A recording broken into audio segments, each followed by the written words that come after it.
Hello, in the next 3 hours I'm going to share with you nearly 55 years experience, or much of it. I'm going to share much of what I've learnt about pastels, and not only that, but take you to places where I've actually produced these pastels, not just in the studio, but around the world. It's unlikely that you'll be able to see all of this video in one sitting, so I suggest you view it in various sections. I've made a very comprehensive menu so that you can choose which sections to go to first, or you can go back to them. Another suggestion that I would make is that before you view any of these videos, the pastel, the watercolour or the oils, you first look at the video on drawing and colour, because although I will try and explain some of this in these videos, to have an understanding of perspective drawing and colour and the chemistry of colour will certainly help you when you want to come to using pastels and understanding this video. I'm going to start with the materials and then work into some of the methods and techniques you can use. I'll go over these again when I actually work on the demonstrations and paintings that I do outside in situ. Pastels come in many sizes, qualities, shapes and colours, from very large to very small, from very hard to quite soft.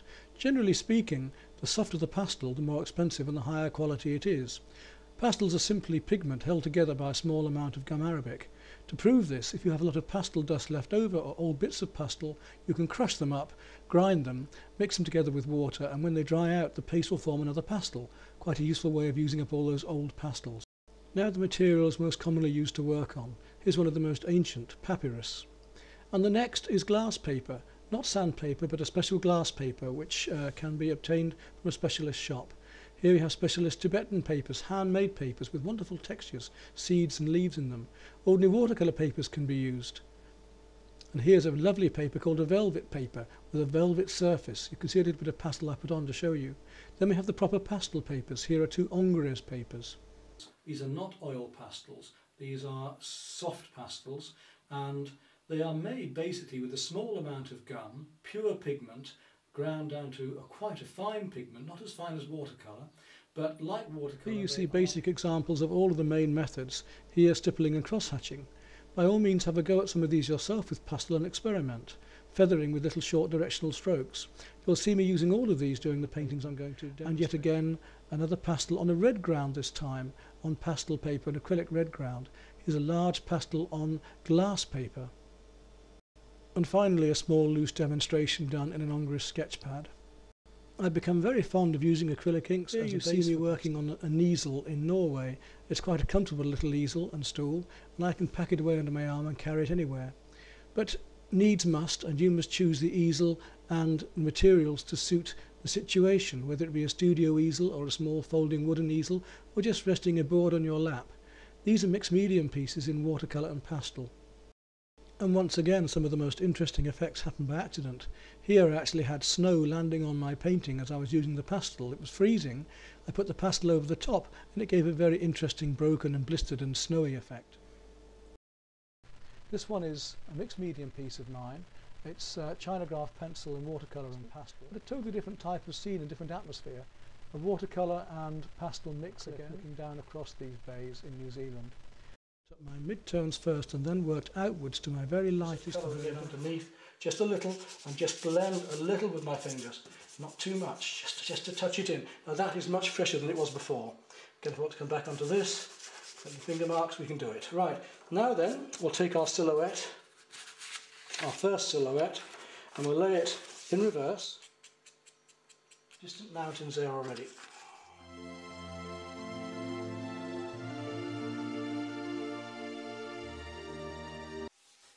For this next pastel, I'm going to use a technique that I invented about 15 years, 20 years ago now, where I wanted to get a very smooth surface, almost photographic surface, and just have colours blending one into another very, very gently.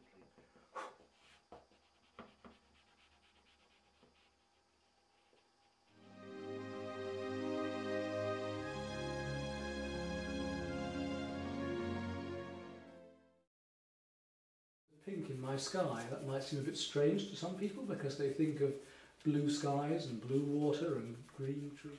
Remember, you're going from warm in the foreground to cooler and cooler into my mind and my eye. Very much more tactile than painting.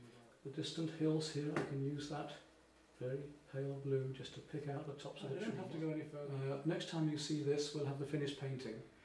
This was just to give you an idea of another way of using the pastels.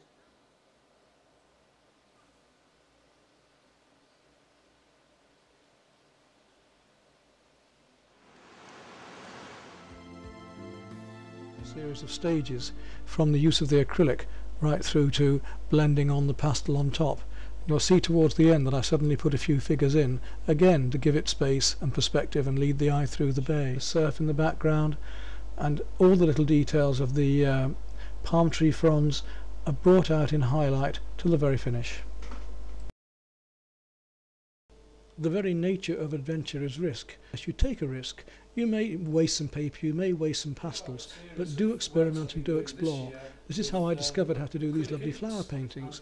I needed something much more vibrant and bright to produce these gardens that I wanted to produce. Ordinary watercolour was too delicate for me, so I explored with acrylic ink and found a whole new way of working. So that I can have the colours just spreading out evenly here. Here's the finished result of that painting out of doors. Now I put it up onto a studio easel vertically. It's only been using the flowers and the images for reference to produce this work as you want it to finish, not as somebody else does. This is my darkest dark, just to lead the foreground in a nice warm dark. I've really enjoyed it, and I'm sure you will. In fact, I enjoyed all my painting, but this way of working is so free and so loose, you really must try it.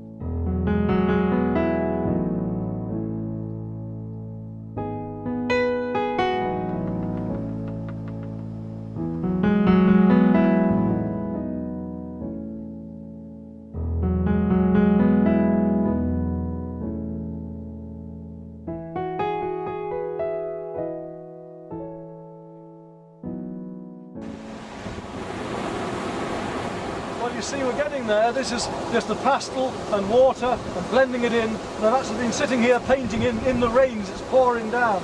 You get some wonderful effects, and it's great to be here working into this really marvellous environment. I'm getting a bit wet, but hell, I'm enjoying it.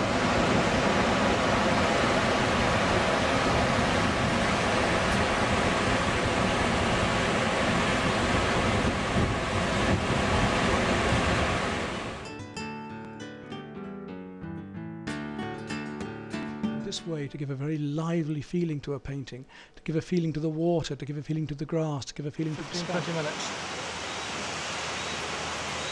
And just enough light left to finish off.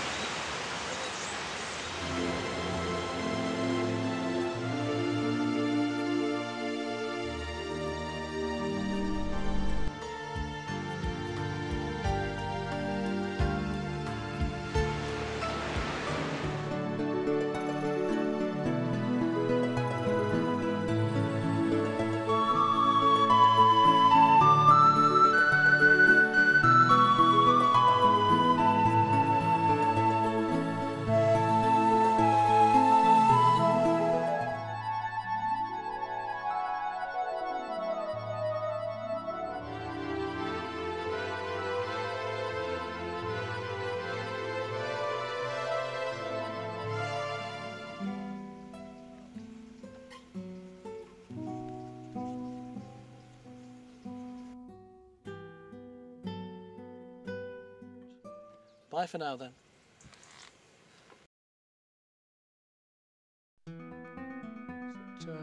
You can produce a painting within 2 hours, because after 2 hours the light can change so much you can lose everything. I think you might enjoy the play of different blues and greens here. As I was saying, the warm blues against the cool blues, the turquoise ceruleans against the ultramarines and cobalt blues, and the same with the greens. Set up quite comfortably, but in some situations you can't sit.